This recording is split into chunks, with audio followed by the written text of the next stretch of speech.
That's one small step for man, one giant leap for mankind. Columbia. This is Houston, AOS over.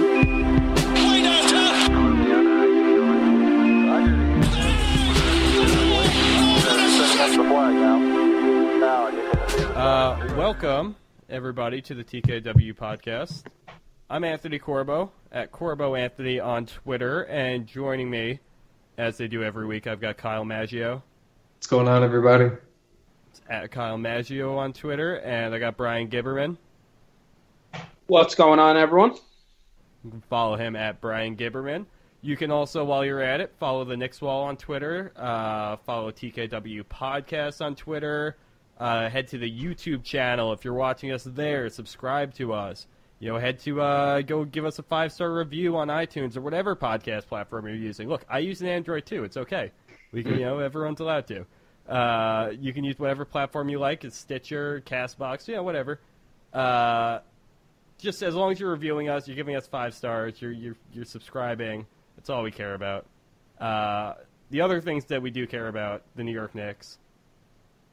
Interesting couple of days since the trade deadline. We've seen a couple of games out of the new, or since KP got traded. We've seen a couple of games out of our new acquisitions in DeAndre Jordan and Wes Matthews and Dennis Smith Jr. But we obviously have the trade deadline coming up tomorrow. We got a good episode here in the works for you guys. Jeff Siegel, who runs the website Early Bird Rights, is on with us later on in the show. We're just going to kind of catch you up on everything that's going on up until the deadline. There's some trades breaking live around the league. We've got some interesting situations with other teams' cap space. So I guess the place we can start off tonight, Bryan and Kyle, potential buyout candidates / trade candidates, Enes Kanter, most likely Wesley Matthews too. It came out earlier today that the Knicks are likely going to buy out Kanter pretty much the moment after the trade deadline passes if he can't move that. And I'll give Bryan a minute here to give us some air horns or something. Jesus Christ.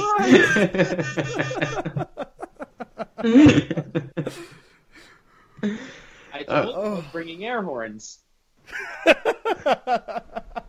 So, just as I got my wish earlier in the season with Ron Baker being waived, you got your wish now with Enes Kanter being waived. It's not even official. Yeah, Bryan, how does it feel? How did that feel? This is how it felt when the Jets finally benched Ryan Fitzpatrick after the Chiefs game when he threw the 6 interceptions. Oh my God. And I never had to watch him ever again. Like, not having to watch... I ended up actually having to watch him again because Gino got hurt 1 week later. I forgot. I blanked that part out of my mind. But yeah, man, I just don't want to watch Enes Kanter play basketball for the team I root for ever again. And then I'm going to root for him to fail in every single aspect of life. Don't care what it is. I want him to do... Wow. I thought you were going to walk it back a little bit. Up against... No. I thought you were going to walk it back, and then you walked it forward. You kept going. Yeah, there was no walking back. No. There's more things I would like to say, but I won't because I have to be appropriate so I don't get dragged.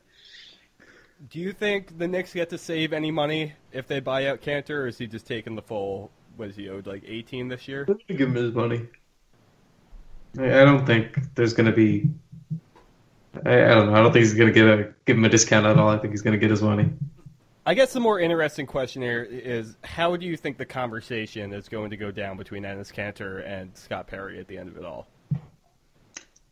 With how transparent he's been, Kanter, and by that I just mean his antics, whether he's deadpanning the MSG Network's cameras during the games when he's sitting on the bench, or I'll tell you what, even better question. What do you think the goodbye post to New York is going to look like? The corniest thing that it possibly could be. And it won't be funny, and a bunch of cornballs will think it's fun. I have a feeling he's going to Photoshop himself in as, like, the Statue of Liberty or something. Like, he's going to, Photoshop himself in as like King Kong on top of the Empire State Building. I'm waiting for the brutal Enes Kanter Photoshop to come out because I know we're due for it. It's gonna be wild. I can't wait. Tomorrow, oh man, this is NBA Christmas. I fucking love tonight and tomorrow. Yeah, I'm just happy they're getting it over with. We kind of knew it was going to happen for a while, so we can move on now, especially if they want to keep DeAndre for the rest of the season. If Kanter gets bought out, I don't know that they're going to buy DeAndre out. That would be kind of funky to me, especially what we know about his potential ties to Kevin Durant and everything. I feel like they're actually going to hold on to him. I think Wes gets bought out, though. I think there's an outside chance you possibly can make a trade because someone will want Matthews and they'll be able to get the salaries and just drop a second-round pick in the next lap. I just wish it was the Sixers because the Sixers would really, really benefit from having Wes Matthews, but it mathematically does not work. It can't with Wilson's contract and Korkmaz, I think, I think Wilson still Chandler? Yeah. Wasn't Chandler sent out in the Tobias Harris deal? Was he in that Harris trade? I believe he was, because the only thing I got excited about was the reuniting of Danilo Gallinari and Wilson Chandler. That was such a whirlwind. I was sleeping when it happened, and when I read it, I must have missed that part. Okay. Hold on. I'm pulling it up just to confirm. Yeah, me too. Yeah. Yep. Sending Tobias Harris, Boban, Mike Scott to the Sixers for Landry Shamet, Wilson Chandler, Mike Muscala, and the couple of first-round picks and second-round picks. Yeah, I didn't care about that side of the deal at all. The only part that intrigued me was the 76er side, so I didn't pay attention enough. Yeah. Hey, the most exciting thing about this, though, I'm giddy that Wilson Chandler, Danilo Gallinari, even if it's only for a game, we'll get to share the court together again. Maybe not even a game if Danilo Gallinari gets moved, but all sorts of Knicks reunions. We got that one. You got Trump back with Mike D'Antoni. Okay. I like that for Houston. That was my first thought. I like that a lot for Houston. They already played together for a little while, and they obviously need defensive help on the wing over there. They've been in dire straits for most of the season. So D'Antoni got fired halfway through Shump's rookie year, right? Was it the rookie year? Yeah. They didn't have a point guard, and that was the Linsanity year. Yeah. So it's interesting. I mean, honest to God, because what did D'Antoni last? Like, until March? Not even, right? And that was... Oh, yeah, because Woodson replaced them, and then the team went on a run. Then Lynn got hurt, and Davis was playing. Okay. Right, but that was also the lockout year, wasn't it? Yes. So they really only got, like, a month and a half, 2 months together. That's interesting to me. Yeah, he tried to play him a point guard at first, too. Trump started the year as their starting point. Right. Yeah, and then they quickly moved to Tony Douglas. And they sent Aaron Davis and Linsanity happened. That year was one of those strange... Bibby was there, too. Mike Bibby was in that match. Yeah, absolutely. Yeah. What a weird year that was. What? Yeah. It was, now looking back, it was a bizarre year. I didn't realize it at the time. It was truly a bizarre year. Yeah, that was... just that whole time period feels like 35 years ago. And then they signed J.R. Smith mid-season, too. Mm-hmm. Yeah, that was an insane... I think... No, Ronnie Brewer was there the next year, too. You remember Ronnie Brewer's cup of coffee with the Knicks? Yeah, he was part of the starting lineup when that 12-13 team went off to begin the year. He started opening day, yeah. Oh, man. All right, where were we? We were talking Wes Matthews. Wesley Matthews. Trade. You have a trade? No, I just in general. The one I had plugged in was before the 76ers trade him. But I think if there is a team out there that can somehow pull together an amount of expiring contracts that you could see, it's realistic that someone would want him enough and not wait for the buyout market. While Kanter, I don't think anyone will want him enough, and he's just going to go straight to the buyout market. Do the Warriors have anything expiring that they could send out? Or Kevin Durant.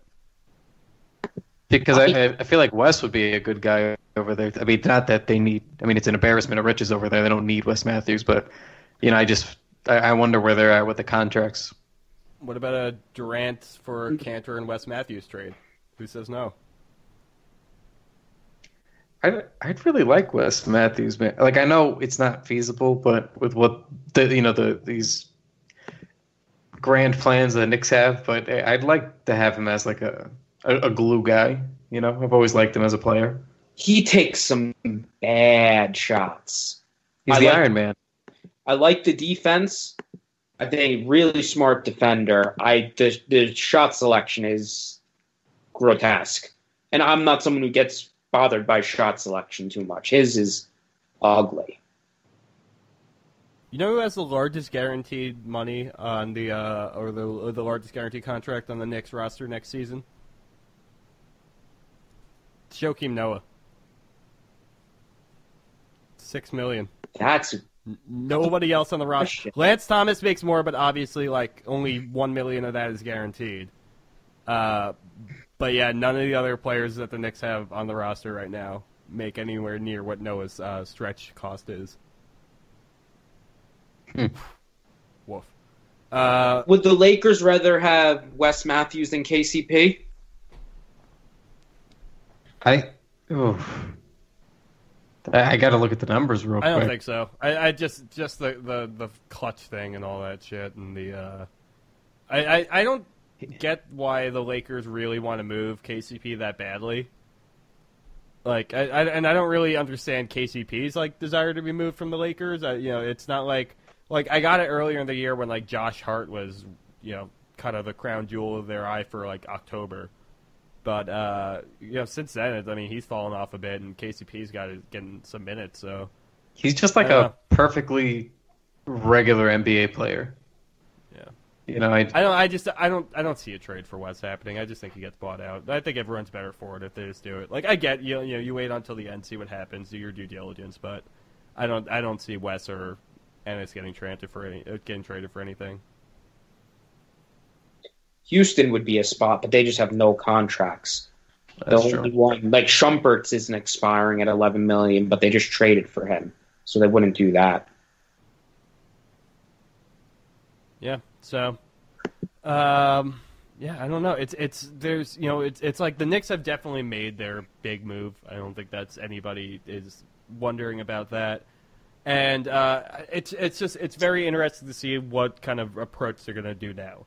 There's obviously, the Anthony Davis noise out there, and they could make their pitch in for that and everything like that, but things have been a little bit quiet since the KP trade, and now you just have these players who, you just don't have like anybody who you're looking to move off the books for next season. I don't know if the Knicks really do anything, honestly, other than buy these guys out. I don't see any other players from this roster really heading out unless they try to move like Lance Thomas or something just to get his little guarantee off the books.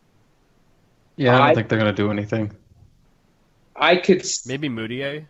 Moutier is the one who needs to, get out of there. I thought... He's got a qualifying offer for next year, but, that's... I'm surprised Phoenix would take on money from, a Tyler Johnson when they could have gotten... at least continued to try out the Moutier experiment. I don't see how Tyler Johnson, for that amount of money anyway, makes tons of sense, but... Well, that was because Ryan Anderson's contract runs through next season, so they basically got rid of Ryan Anderson and at least turned what his money was into a player they're going to use in the rotation, and the contracts end the same year. All right, so why don't we... Let's look at this roster a little bit more for a second, but I want to kind of look at the rest of these players and see, like, who exactly... Let's group these guys, basically. Let's try to figure out who you would be definitely looking to move, no doubt about it. If someone came to you and offer on certain players, you'd think about it. And then certain guys, if you're blown away, you'll move them, but they're basically untouchable without question. So I'm going to throw some names out here right now. You tell me if you'd be willing to listen, if you would not move them for basically anything, or you're trying to move them. DeAndre Jordan, what do you do with him? Move him. I You actively trying to move him, or you think that if someone hit you with the right deal, then you'd say yeah? I'd be actively trying to move him. I'd think about it because I'd kind of whisper in his ear, would you take the $5 million exception if we got KD and some other guys? Or if you missed out on KD, would you be, or if we missed out on the other guys, would you be interested in a reasonable contract to stay here? So that I'm a little iffy on that. I find that's kind of an interesting point, though, because there's been a lot of smoke in the air about DeAndre Jordan remaining with the Knicks is basically just because he's buddies with Kevin Durant. But, DeAndre Jordan made $22 million this year, almost 23. And he's obviously not going to get that on his next contract, but, I don't know how easy it's going to be to convince him to take a, near minimum salary, just for the sake of coming to play with his buddy Kevin Durant. You're most likely right. That would be how I would expect it to play out. But just there's a little bit of intrigue there that I wouldn't have had if we didn't know about KD and his relationship. So I'm going through all the salaries on the roster from top to bottom. So the next guy on this list, Enes Kanter. You just buy him out. I guess let's add another category to here, buyout candidates too. He just buy him out. Yeah. I without question, if you could trade him,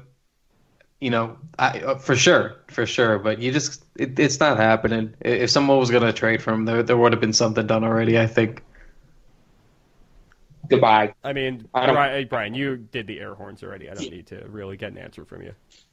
Good point. Wesley Matthews. We talked about him already, but likely trying to trade him actively. If not, you buy him out. Yes. Okay. Noah, obviously, we are locked in on that dead money. Lance Thomas is a bit of an interesting one, just because he only has $1 million guaranteed on his contract next year. But if you can get that $1 million back for him, I guess you really try to move him. But Lance Thomas is not a guy that you're going to be moving for assets, right? I doubt anyone would want him, but he would be readily available. Yeah, same thing. If anybody actually wanted him, sure. Yeah, I think if you get anything back for him, you'd be pretty thrilled. But I just don't think that that's going to happen. Mario Hezonja is expiring $6.5 million. Same thing. I think if you can, a lot of these guys, I feel like at most you're going to get, maybe a slightly younger player, maybe a second round pick. I just don't think you're going to get much here for any of these guys, unfortunately, especially being expiring and on the worst team in the league. It's just kind of a tough sell. Are you? No. Are you? So all right. We'll kind of. I kind of could factor Moutier in here as well, but I just going back to him for a second. Is Moutier a guy that you guys are actively trying to move? Honestly, yes. Do you think the Knicks should be actively trying to move him right now, or are they cool just sitting out the rest of his contract? It should be the top. That should be the top priority of what's left.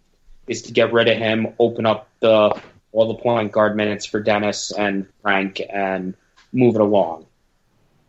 Couldn't agree more. Well, when they acquired Dennis Smith Jr., that made Emmanuel Moutier redundant on the spot. Dennis Smith Jr. is a younger, better, more athletic Moutier, for all intents and purposes of a really rough comparison. So there's absolutely no reason to keep those two. They should be actively moving him. I'm sort of, I guess I'm not surprised, but I thought we would have heard something by now on at least a rumor. We've heard Frank's name, for instance, come up a couple of times with Orlando and Phoenix. I think that started back in December, and then we heard it a little bit these last couple of weeks here. So hopefully they can get something from Moutier. I definitely think that they can get like a second-round pick or something from a team like Phoenix, who really just, honest to God, needs a point guard, an actual professional player who can play point guard. Is Tyler Johnson even a point guard? No, he's a wing. Him and Booker are fine together. They could play off each other, though. I don't mind that. Frank Ntilikina is an interesting question here as well. Is he a guy that the Knicks should be shopping pretty hard right now? I just want honest opinions. Is he a guy that you think the Knicks would be better off shopping now or keeping more long term? With the noise we have in free agency about what the Knicks might be able to do, you're going to need players who play defense and don't need the ball in their hands and can possibly impact the game. Frank fits that category, and you still hope that he can do more.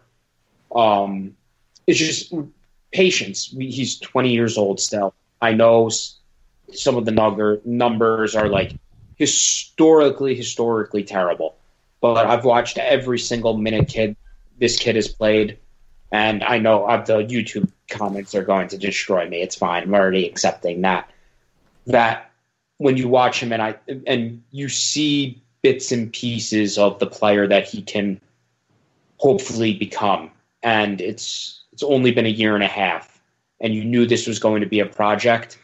So right now, I am not looking to trade him. There's the possibility this summer in certain packages.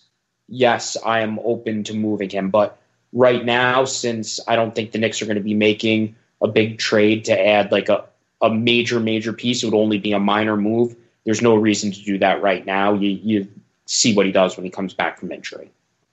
I mostly agree with you. I think I would still see what I'm going to be able to get out there. Just maybe put some feelers out. You never know if somebody's going to, try to overpay for him. Somebody who really believes in him, really wants him. So I think you do your due diligence at least. I wouldn't say he's untouchable, but what I do like is that they sort of flip-flopped his situation. To me, getting Dennis Smith Jr. again kind of signals like they don't believe maybe in Frank to be the point guard, and I don't think that that's a bad thing. We've talked about this before where we think he's best there, but if that's not the case, he can certainly develop at other spots. And we talked about it, I think, on the last pod of him being that secondary ball handler. And I think being able to play off Dennis Smith Jr. is nice. This wasn't a thing before because Tim Hardaway and Alonzo Trier and Dotson ate up a lot of the minutes at the two. But in trading Timmy, there's minutes available now. So I think they'd be foolish to not try it out at least. You could always trade him in the summer. It's not a pressing thing if you really wanted to trade him. But I think you should at least get, there's almost half a season left. He should be able to get plenty of run, being that kind of secondary ball handler, initiator, and let him kind of operate in the wing and see if playing with the Dennis Smith Jr. type of guard takes, a little bit of the load or a little bit of the burden off him.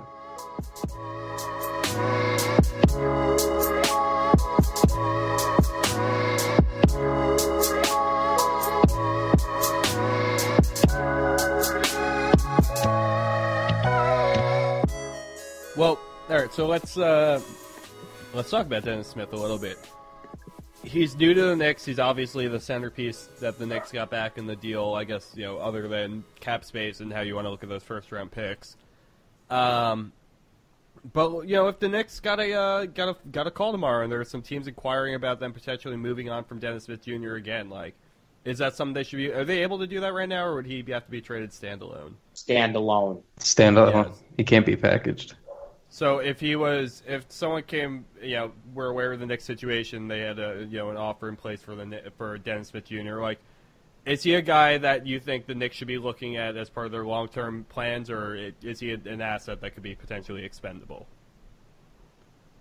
I think he's an asset, and you guys know I'm pretty high on him, and I certainly want him to pan out as a prospect. It'd be nice if we didn't have to rely on everything happening this summer. It'd be nice if something nice kind of fell into our laps here. But he's certainly an asset. I think when the Knicks took that gamble for KP, it kind of changed how we should view the prospects a little bit. Everything down to development, even I look at the guys differently now, but even their value.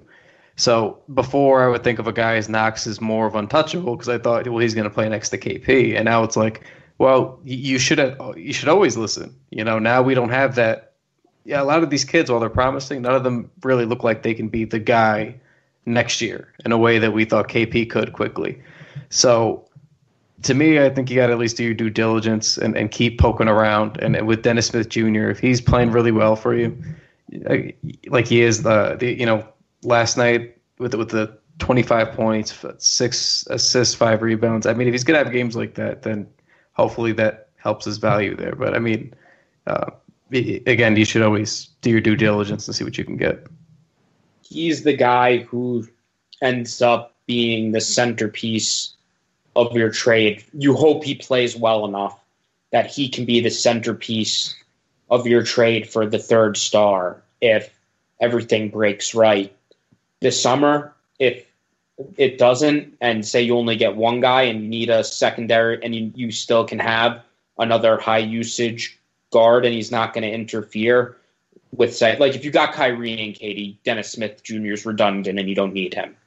If you got KD and another wing that's maybe more like a 3-and-D guy, then you can keep Dennis Smith Jr. around and he fits in with what you want to do. Right. So it depends very much on how free agency plays out.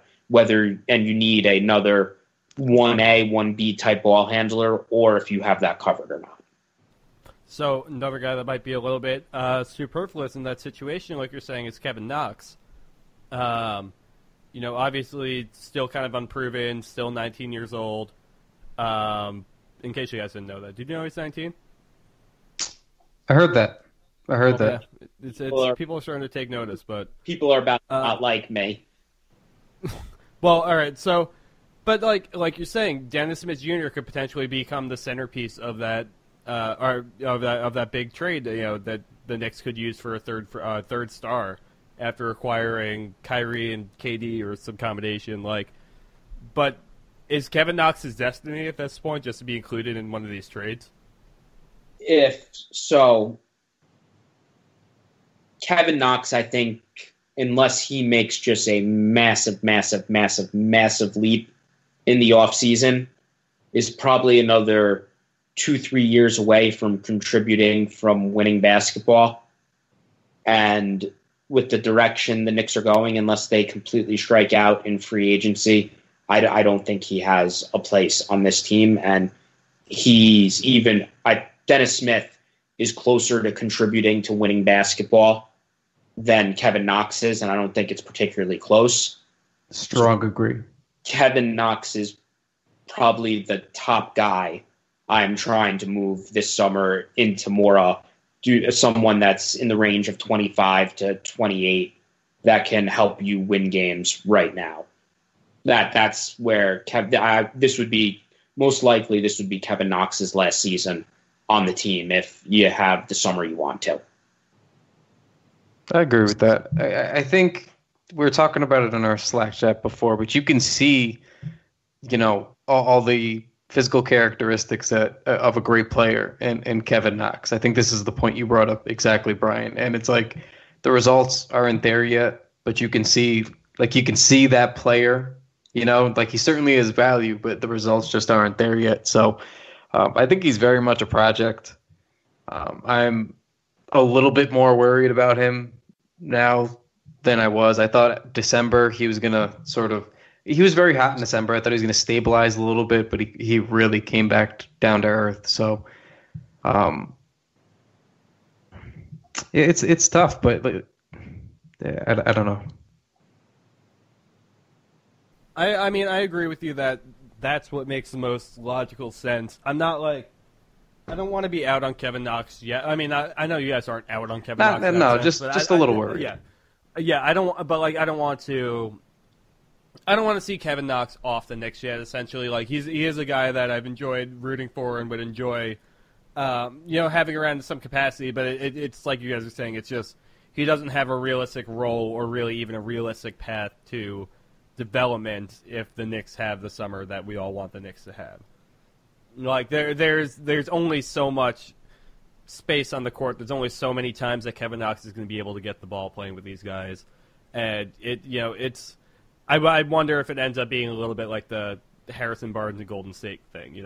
Listen, and I think everybody forgets too how much it takes to get a superstar, and if it took, you knew you were going to get those first two guys and that's the summer, of course, that you want to have, and then you can get an Anthony Davis. Of course, you trade the kids. Of course, you drive them to the airport, to the bus station, to their vehicles, wherever they are going. Give them a hug. You can give them a hug on the way out. But you take them personally, or you could just shoot them. Like wherever you need to go, just shoot them into the sun. Just if you're going to get Anthony Davis to complete a trifecta of Kevin Durant and Kyrie Irving, you get rid of him every time. Every time. Okay, so not quite in the same group as the other Knicks prospects, but lottery pick and guy who's played well for us this year on an expiring deal, Noah Vonleh. For months now, I mean, he really seems like the first guy on the roster who got started to be brought up in trade rumors. But Vonleh, obviously, a lot of fans love it. I think he has some real potential for, to be a contributor on a winning team. But the Knicks pretty much should be looking to move him now, right? Because they're not going to want to give him the price that he's looking for this summer, especially with what they aspire to do with their cap space. I'm more open to trading him now than I was 3 or 4 weeks ago.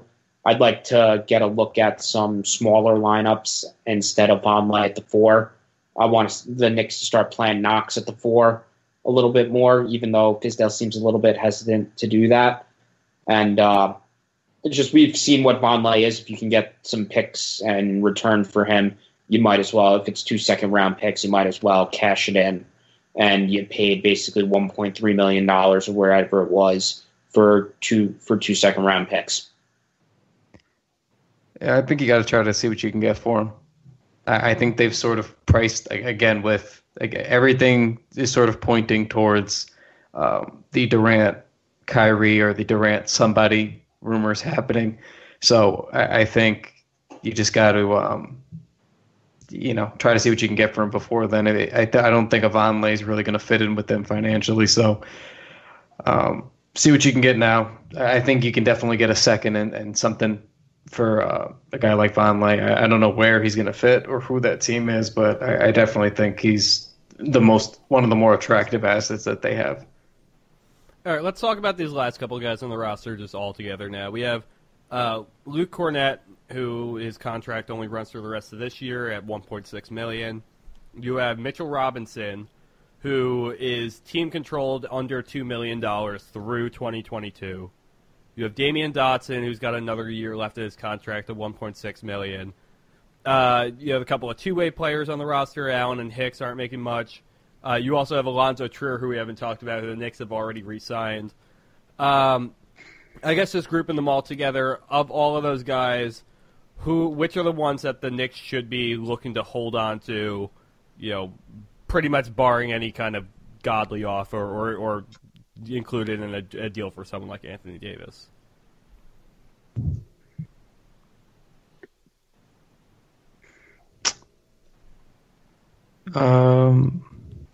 I just don't think anybody's off limits in a deal for like an Anthony Davis. I think all hands are on deck here. I don't think there's anybody who you draw the line in the sand on. Yeah, I think I would have to agree with that there. So just kind of getting that out of the way then. So aside from Anthony Davis, which of these players do you think would get the Knicks the most value right now, or who should be pretty much untouchable other than for AD? The guy that I am trying to keep out of any trade, and if I have my choice, the one who needs to stick is Mitchell Robinson. Mm-hmm. Between the contract and what his skill set is, he's a perfect guy to surround with ball dominant players because he doesn't need the ball in his hands and he can make you, and he protects the rim. His roll into the basket has gravity, and if you have players that you have a couple guys who are like 28 to 30 usage, having him, he just fits in seamlessly. And he might be, if he pans out, he's going to be one of like the 5 to 10 best contracts in the NBA over the next 3 years. The only reason I think that they'd have to go all hands on deck, even with Mitch, is because I don't know that Knox has shown enough. We've heard reports that most opposing GMs have no interest in Knox. So we haven't heard sort of an update on that in a while, but that was the last thing that we heard, and it was a couple of weeks ago. So I think that as much as we see, a real player in Knox, I'm not sure everybody else does. And I think Mitch, it's very easy to see that player. And with Trier, the results are the same there too, much more consistent. So I think one or both of those would have to be included in any deal because Knox is far from a sure thing. Yeah, I pretty much agree with you on all that. I would say, I don't really see Trier. It's really other than any kind of big contracts. These guys I kind of see sticking around. I don't think the Knicks are going to take second round picks for these players, and I don't think most teams are going to be trying to offer more than up to a first round pick for any of them. I think maybe of all of them that are there right now, Damian Dotson might be the most developed and might get the most interest. Like, I don't know if a team would be willing to offer like a 20th first round pick for him, but at that point, I just don't even think you do it. I think he's worth more than that for the Knicks. So yeah, I mean, all these guys pretty much seem like they're locks to remain on the roster, through the trade deadline, barring any kind of movement with, Anthony Davis, pretty much. So. Yeah. The three guys that I like for the Knicks to keep because I think they fit well around stars. You got Dotson, Mitchell Robinson, and Frank, are the three that make the most sense from that perspective. If they don't get all the stars, Dennis Smith and Knox become a higher priority because they have the highest up outside of Mitchell, then Mitchell Robinson, Knox, and DSJ, because those guys are more upside plays with ball handling and shooting and scoring. So that's kind of how I look at it with where you would value the young Knicks players that they have. Quick reminder, make sure you're heading to the KnicksWall.com. We're going to have you covered from start to finish the trade deadline tomorrow. There's going to be, we're going to have articles coming up in real time from our writers. We're going to have, our normal preview and recap content always coming out. As far as the Knicks Wall on Twitter, we're going to have Periscopes coming out. We're going to have, all that good stuff for you. We have you covered, don't you worry. And then like we said at the beginning of the show, subscribe to all of our stuff. Make sure you're leaving us reviews, comments. We love interacting with you all that good stuff. So, the Knicks this Friday will have a rematch against the Detroit Pistons. They are playing that in Detroit. Before Saturday, they will be taking on the Toronto Raptors. And then next Monday, they have a game against the familiar in the standings, Cleveland Cavaliers. Let's focus on the Pistons and the Raptors game. Judging by the Knicks' performance against the Pistons the other day, I mean, I don't know. I'm just hoping that you can win one of these two games, right? It's been a while now. It's 14 in a row. This is the worst losing streak in franchise 14 history. 14 in a row at home. Just at home. Well, that's just at home. What's the overall? That's just at home. It's got to be like 12 overall. And 14 at home. Okay. The last time they won at home, I think, was December 1st. Was it the first or the 4th? Last time they won at home? Oh, goodness. It was 1st or the 4th for sure. It's one of those two dates. Of January? December 1st. Jesus fucking Christ. At the Garden, I think the last time they won was on the road. But yeah, the last time they won was against the Lakers on January 7th. That seems like an eternity ago. It's been a month. It's been a calendar month. I know, and it feels like longer. And look, I understand that everybody's like, you got to root for the losses, and we're tanking, and we got to secure that top spot, so we secure a top 5 pick, and I understand that. And at the end of the year, if that's what happens, I'll feel good about it. But I've said it many times. It's tough to watch, like the brand of basketball we watch, like that Celtics game. Before the new Knicks were there, it was hard. It was hard to digest, and that's why I enjoyed this Pistons game. Wait a second, Kyle. You're actually right, by the way. That game was on January 4th, not January 7th, so it has been even longer than a month. Wow. But like even watching the Pistons game with Dennis Smith Jr., that was his second game, and I'll give him the benefit of the doubt for that first game. He said he knew 3 plays him, DeAndre Jordan, and Wes Matthews. They knew 3 plays, and all new teammates. Of course, it's going to be weird, but he looked really good against the Pistons. I really liked what I saw. Some of the same bad habits where he's trying to squeeze in passes, but I like that he's at least looking to get his teammates involved frequently. The 6 assists were nice. He made some really nice reads, and then he tried to force things when they weren't there. But like having a player like that can score and get to the rim like he can. I know his jumper is problematic, but seeing him get to the rack last night and make a couple nice plays, it's just like I miss watching somewhat exciting basketball. So I know you guys don't want to see any wins, but they've resembled an NBA team again last night. So I'm hoping for one. I think they're pretty safe to not win many more games here. They only have 10, and we're heading towards the middle of February here. Do you want to know the last time they won at home? You're right. It was December 1st. It was against the Milwaukee Bucks in the overtime game, which was the Mario Hezonja step-over game. Amazing. The last time they won at Madison Square Garden was the Mario Hezonja step-over game. Oh, boy. That was another lifetime. What a year. That was another lifetime. That was 3 seasons ago. What? I will say, I do kind of hope that they at least keep DeAndre and don't buy him out. And I at least want to be able to watch, a couple of actual NBA players on the court at any time this season, and being able to have like DeAndre and Dennis Smith start just makes me feel a little bit better about having to get through these games to finish the season out. You're right, though. It is 14 in a row that they've lost as well. I think it's 14 in a row and 14 at home as well. There we go. I mean, I was right once, but yeah. So I don't know. I mean, it's gonna be. Where do you guys realistically? I think that we can admit they're a little bit worse than we all thought.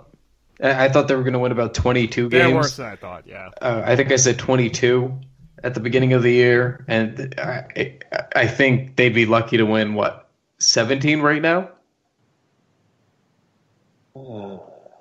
That's a lot of losing, guys.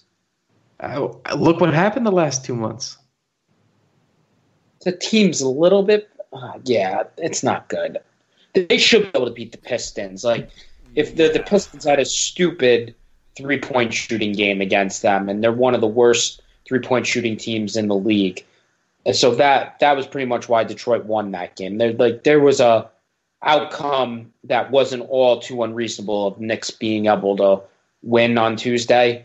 It's definitely in play that they win on Friday. It'll be interesting to see Mike Conley's debut with the Raptors on Saturday too. You guys think it's happening? The Conley trade? Yeah. I think so. Just because it seemed very inevitable. I was watching this shit with Marc Gasol is hilarious so far, though. Yeah, I saw that they had like a trash bag next to his locker. They took his plate off it before the game was even finished. They took his name off the locker. So much for the grit and grind heroes of Memphis. And this is a really serious just thing that I've noticed. We've seen things like that before where we hear, it's so-and-so's locker, or they're taking down a poster or a canvas of, the player at the... I wonder really like how the communication goes when a trade is about to happen, like at an NBA facility, because there must be times Ask when Dylan Brooks. Exactly, like there must be times when like you relay down like, hey, Mark's traded, start taking things down, like start getting it together. I just realized that's Memphis too. All of the funny trade shit this season has been with Memphis. Yeah, and there's another trade that just broke now, But I always wonder about that, like the communication-wise anyway. Like, do you have to halt it if all of a sudden the plans fall through and they're midway through throwing Marc Gasol shit out? Like, well, then what happens? But the trade that just broke, the Wizards are trading Markieff Morris to the Pelicans. And Woj just tweeted, Raptors and Grizzlies are discussing framework of a trade with respective ownership groups. That's from owners are trading. Oh wait, did I just get? No, I didn't get hacked. That was from this afternoon. Oh, some jerk just tweeted something from 2013 for the win. You Got him live on air, folks. God Got him damn live it, on Brian. air. God, what? Check. Look for the check. No, it's his account. Someone did that thing when they tweeted a tweet from 2013. So it was really Woj, but he tweeted it for 10 years ago or whatever. What year is it? It's 2019. So tweeted it 6 years ago. And it just happened to be that the Raptors and Grizzlies there's been rumors of the Conley Gasol thing to Toronto. I love it. And so that's good. That's good Twitter torturing people. That's well done. You know what I think's truly hysterical here is that the Pelicans. why are the Pelicans buyers right now? Markieff Morris is 29. What exactly is the plan? All right, so we are going to go and speak to Jeff Siegel now. We mentioned earlier, Jeff runs the site Early Bird Rights. It is a just playground of everything you need to know about the salary cap and what's coming up for the coming season. So here is us and Jeff.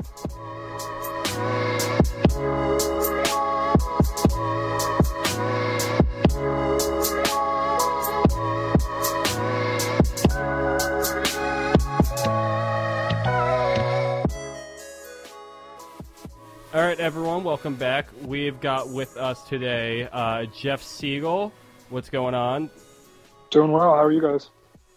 I'm doing pretty good. All my co-hosts, I can say the same, I think. That's JG Siegel on Twitter, and you are the founder of the website Early Bird Rights, correct? Yep. All right, and that can you tell the folks a little bit about what your site's there for? I mean, if you're interested in anything related to the salary cap, that's what my site is there for. I've got up-to-date information on all 30 teams, draft picks, player salary, where teams are with relation to the cap for this year and all the way through 2024. So, if you've got any interest in, perhaps a particular team with lots and lots of money to spend this summer, you can go and see exactly how much money they have to spend this summer and what kind of different kinds of players that they can sign and how that would work and how perhaps a trade for another superstar would look, and just all of that information is up there. And when trades go down, I can update those cap sheets within a few minutes of the transaction being reported, and then I've got trade grades that go up as pretty much as soon as I can write them. Especially if things drop at 2 a.m. Sometimes that gets a little bit more difficult, but when things drop at a normal hour, that those analysis articles go up as soon as I can get them up. So, I think the main pull is all the salary cap stuff. And if you're interested in X's and O's and trade grades and free agency grades, that's a lot of what I do as well. Yeah, I don't think any of our fan base or any of us on this call are really strangers to the odd hours that the NBA can have you working sometimes. But it is what it is. We do it with the labor of love. I think. We're excited to have Jeff on today because we're one of those teams, like he mentioned, that will have a bunch of cap space this summer, obviously, after last week's trade. Now that the trade deadline is here, we're going to have this pod out for you all, on Thursday before things go down. So trade deadline is here. We're not totally sure what moves the Knicks could make, but what we do know is that they have a ton of cap space available for them to use this summer. So I think we kind of just want to go through with Jeff here and see what moves the Knicks could realistically make, how this trade deadline may impact that that cap space that they will end up having, and just talk about some of the trades that are going down like as we're recording right now and just in the last couple of days. So I guess we can get started with talking about the Kristaps Porzingis trade, right? Yeah, I mean that's the place to start when you're talking about the Knicks. I mean that was a massive trade. They got rid of $50 million in salary, and obviously Porzingis had to be the casualty for that. But they picked up somewhere between 4 and 6, first round picks worth of value for Porzingis, and that's the type of value that you can get, obviously, for a young star like him, even though he's going to be restricted and coming off of an ACL injury.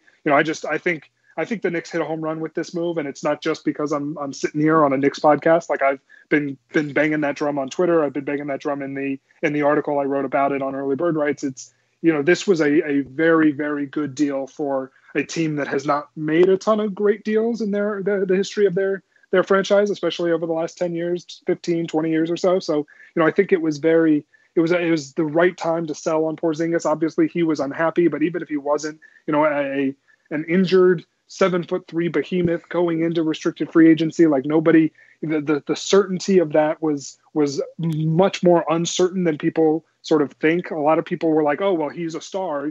How could you possibly, get rid of a star? Like, he was not, there was no guarantee that he was going to be the same guy that he was, before this injury. So to get off of Hardaway's contract, to get off of Lee's contract, to bring back Dennis Smith and all those picks, like it, I think they did very, very, very well in this deal. So Jeff, let me ask you this. Now with this trade in the past, I was kind of thinking about this. If the Knicks want to really maximize their cap space, they can't really make a trade with any of those big expiring contracts that they have for a guy who's going to be on the cap past this year.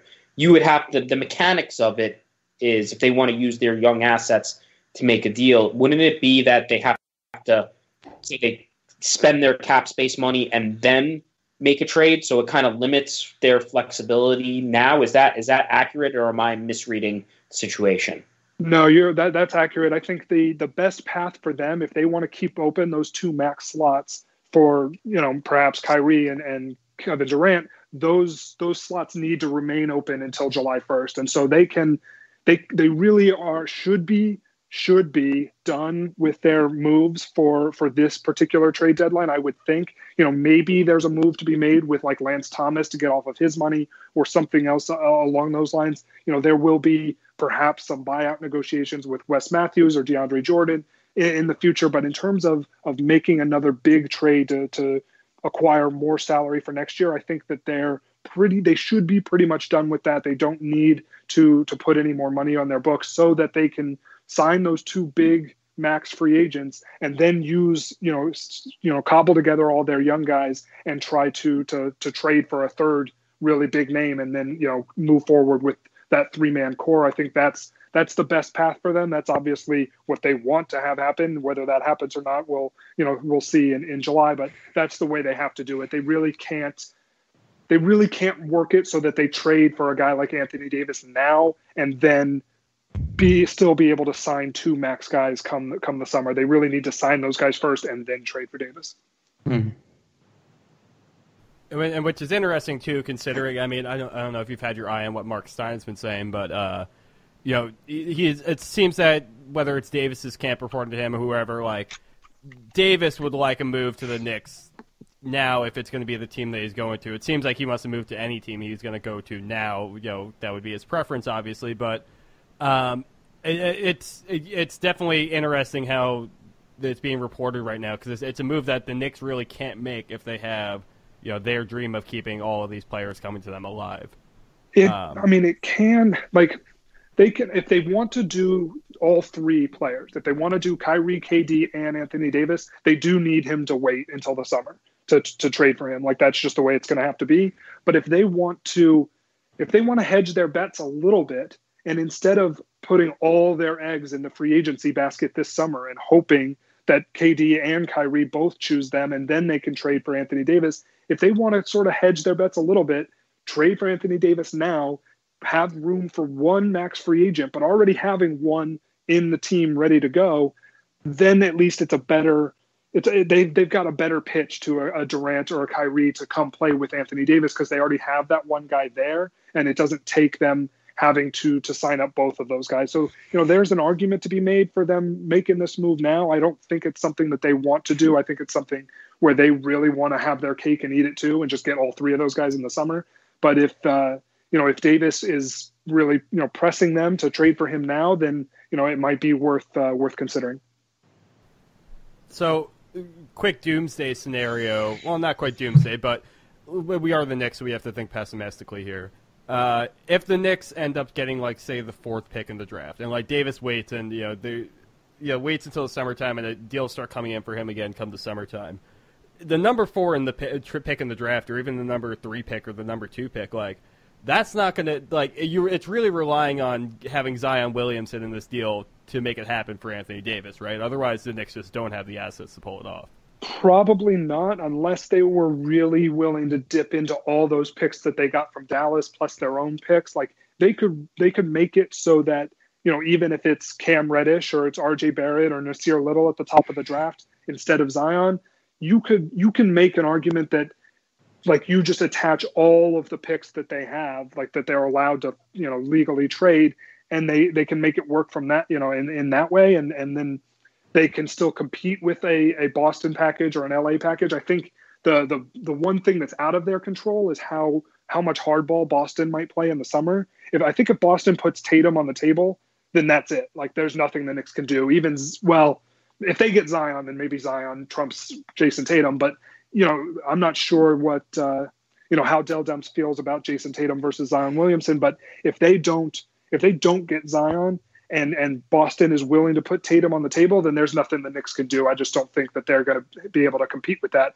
But if Boston decides to play hardball and they won't put Jason Tatum on the table, and then all of a sudden the Lakers still don't have a particularly enticing package. Whatever the Knicks can offer this summer is going to be better than anything the Lakers can do, because they've got some decent young guys. Plus they would have a top pick in this draft. Plus they've got the Dallas picks that will could look pretty good as well. So it depends on the lottery odds. It depends obviously on what Boston decides to do. But they can come with a fairly competitive offer in the summer. And if Boston is willing to put Tatum on the table, then good for them, and they win that trade, I think.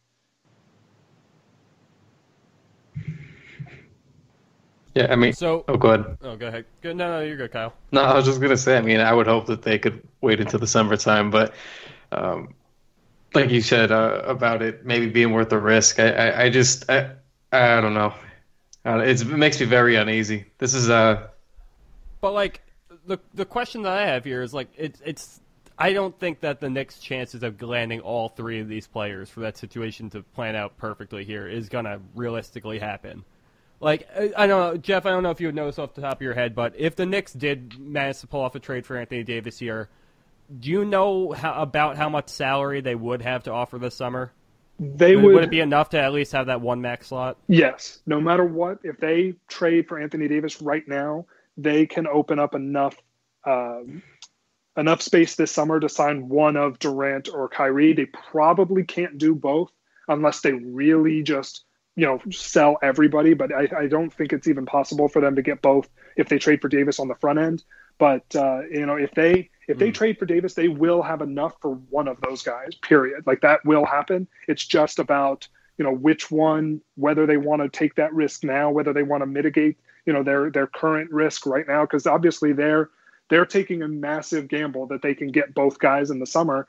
So maybe trading for Davis now gets him in the fold, like I was saying, and then you can go to a free agent with, hey, we are the Knicks and we already have Anthony Davis. So, those are the things that they have to consider, whether they want to, go all in on their cap space this summer or try to sort of, risk a little bit of risk mitigation. So, we'll see what they decide to do.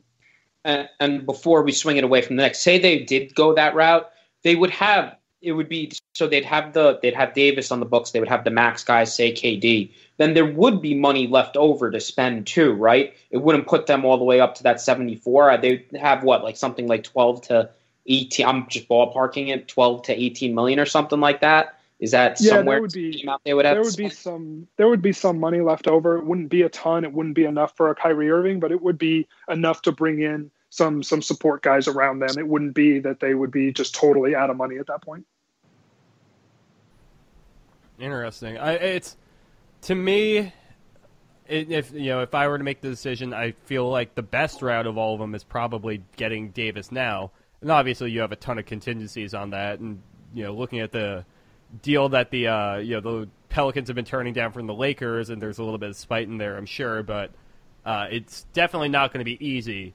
It seems like the most likely thing for the Knicks to do now is try for the two free agents this summer, but to have a chance at locking up Anthony Davis right now, I mean, I think that would seems like the most ideal situation here.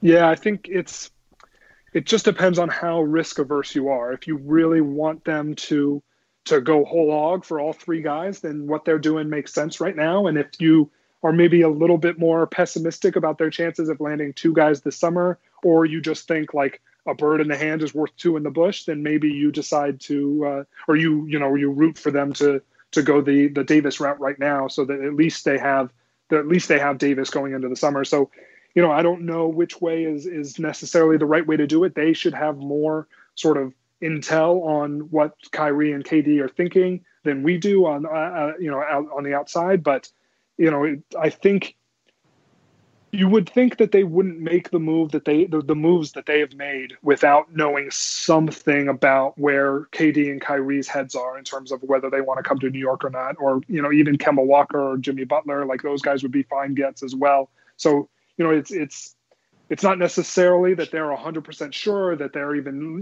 they've been tampering with those guys, but if they should have an inkling about what their future holds for themselves, and so I think they should know more than we do, and so they should be able to make a better decision than we can from our sort of public point of view. All right, Jeff, another trade just went down, so I know you are going to want to get out of here and do some stuff you got to do for your website. So let's run around the rest of the NBA real quick. I want to start with the Clippers and the 76ers deal. From Philly's perspectives, in two parts, how do you think those four guys are going to Harris, Butler, Simmons, and Embiid will fit together on the court? And secondly, long term, what does that look like for how salary rise with their team roster construction? I mean, I think the four of those guys are going to fit well together because Harris is a three-point shooter. He can hit 37, 39, 41% from deep. He doesn't necessarily, he's good with the ball in his hands, but he doesn't necessarily demand the ball at all times. He doesn't have the sort of all-star, all-NBA cachet that Embiid, Simmons, and Butler do. And so, I think Harris can fit in really well as a fourth option on that team. But meanwhile, throughout games, they're going to have different lineups that let him be the first, second, and third options as well. So he's going to get a lot of different kind of looks for himself all throughout the game. And then, when crunch time comes along, he can be a floor spacer. He can be somebody who can come off of dribble handoffs, can play and pick and roll on both as the big man and the ball handler. So, he's got a lot of offensive versatility. The defense is going to probably be a little bit worse. Like he's not all that good as a defender. Harris isn't. So, how Simmons, Butler, and Embiid can sort of placate his weaknesses and placate JJ Redick's weaknesses is going to be a big part of their playoff push, I think. And so, that's my biggest concern is defensively how Harris is going to fit in, and whether putting Harris and Redick on the floor together is too many targets for a playoff level opponent, especially in the second and third rounds of the Eastern Conference playoffs. Like they're going to be coming up against teams that are just as deep as they are with stars at the top. And so, it's going to be important for them to scheme around those guys defensively in a way that they sort of they didn't have to do when Robert Covington was on the team or even really before they picked up Harris in this deal. So, short term, I really like it for them offensively. The defense is a little bit worrisome for me. Long term, this team is going to be incredibly expensive. They don't do this deal unless they think that Tobias Harris is going to stay with them. And, Harris has got all the leverage in the world to get a max deal. Butler's in the same camp. Embiid's already on a max deal. Simmons is going to need a max deal by 2020. So, you're looking at four max deals right there. Like that's $130 million for four guys. And it's just, that's going to be a lot of money, and how they decide to balance that, whether one guy gets traded or another guy gets, or they decide to move on from one of Butler or Harris this summer. They've got some questions to answer long term. They'll just get through the rest of this year and then figure it out in the summer.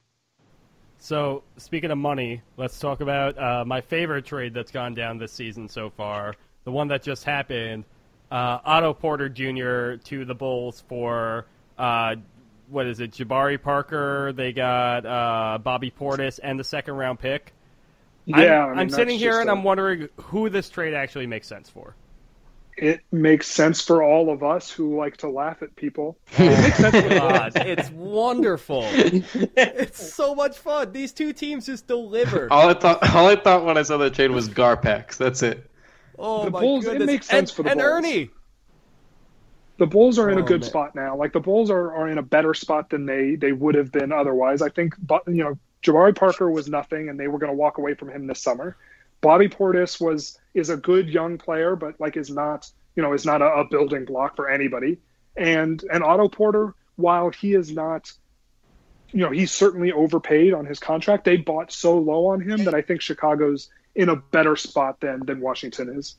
I agree with that much. I just thought the amount of money that they're going to have tied up to both Levine and Porter, I thought was very, very scary. But if you can turn Jabari Parker into that's the better way to look at it. I agree. Yeah, but I mean, think it's that's just how for I'm a pretty team much to looking at bottom it. out, and just their rebuild has resulted in Marketing is a promising player, and so is Wendell Carter Jr.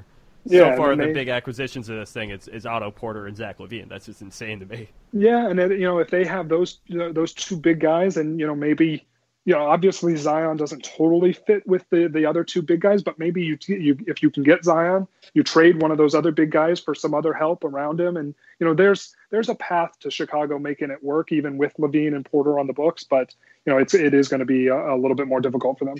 I do like how Porter and LaVine fit together basketball wise. Yeah, certainly offensively, they're going to be some very strong 3-point shooting team. We'll let you go after this. Let's get live reactions to a trade. Yep, I'm just seeing it. That was just made. Harrison Barnes to the Kings for Justin Jackson and Zach Randolph. The two things that jump out to me. The Kings are being the Kings and doing stupid stuff. I don't get why you would do that. Secondly, I don't know how much money this is going to open up for the Mavs, but now they're going to be able to sign someone pretty significant in the offseason, getting Barnes off the books. I think I'm doing that off the top of my head. I'm pretty sure that clears out a decent amount of money for him. Yeah, that should clear out like $25 million off of his player option for next year, and they'll still have Justin Jackson, but Zebo comes off the books as well. So I think it's going to be they might be able to get back into free agency next year. I didn't think that they were going to be able to do something like this, but I didn't think that they were going to trade Harrison Barnes. So in the wake of the Porzingis trade, this sort of helps reset them a little bit so that they can target somebody a little bit younger, so that they can really get after building around Porzingis and Luka Doncic rather than keeping Barnes on the books, who is making a lot of money. For the Kings, this gives them another option, around De'Aaron Fox, around Marvin Bagley. Like, he can play the 3 and the 4. There are various circumstances where Barnes helps them, and then of course he's gone after next year. So if things don't work out, it's a little bit of a year and a half rental on him. He'll help them try to push for the playoffs this year, and he'll help them push for the playoffs next year, and then they'll see where that partnership goes after that. If KD signs with Dallas with the open money, I would cry and I would never watch the NBA. Oh my goodness, that doesn't seem very likely, but it'd be for me as a non-Knicks fan, I think that would be pretty funny, but I don't think that that's particularly likely. Jeff, that would not be funny. All right. I got one more question for Jeff before he gets out of here. So obviously, after yesterday's trades and some moves today, a lot of teams have been clearing out a bunch of cap space to go after one of these max players on the market right now. There are a couple of players available, but which team do you think right now poses the biggest threat to the Knicks in terms of them getting a big free agent? The Clippers. The Clippers are the place for if the Knicks are going to be nervous about nailing down 2 max guys this summer, the Clippers are the reason that they're nervous. Because the Clippers have everything the Knicks have in terms of money, in terms of cachet in the market, and in terms of living at a big market with they certainly have an owner who is probably more well liked around the league than the Knicks do, and they have young guys on their roster who people like. Shai Gilgeous-Alexander is better than anybody the Knicks have in terms of young guys, and Landry Shamet has turned some heads in Philadelphia before he was traded there. So the Clippers are the premier destination along with the Knicks, and so it just can those two franchises split up the free agents well enough to where everybody's happy, or are they going to go after a lot of the same guys and make it difficult for one another? So I think from the Knicks perspective, I would be most scared of the Clippers. All right, well, Jeff Siegel, thanks for coming on. You can follow him at JG Siegel on Twitter, and make sure you head to his site, Early Bird Rights, for just the most in-depth look at the salary cap and reports on each team that you're going to find out there. So, again, Jeff, thanks for coming on. Thanks for having me. All right, that was Jeff Siegel. One more time, you can follow him at JG Siegel on Twitter. That's going to pretty much do it for us tonight on the TKW podcast. Again, make sure that you're subscribed and following us on all platforms. Make sure you're reading the Knickswall.com. Make sure you're keeping up with the Twitter timeline. Things are going to be guns blazing from here on out until the end of the day. So keep your eye on the ground, and we'll talk to you all this weekend.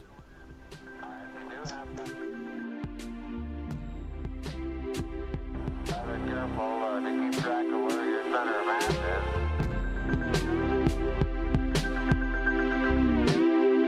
Underneath you.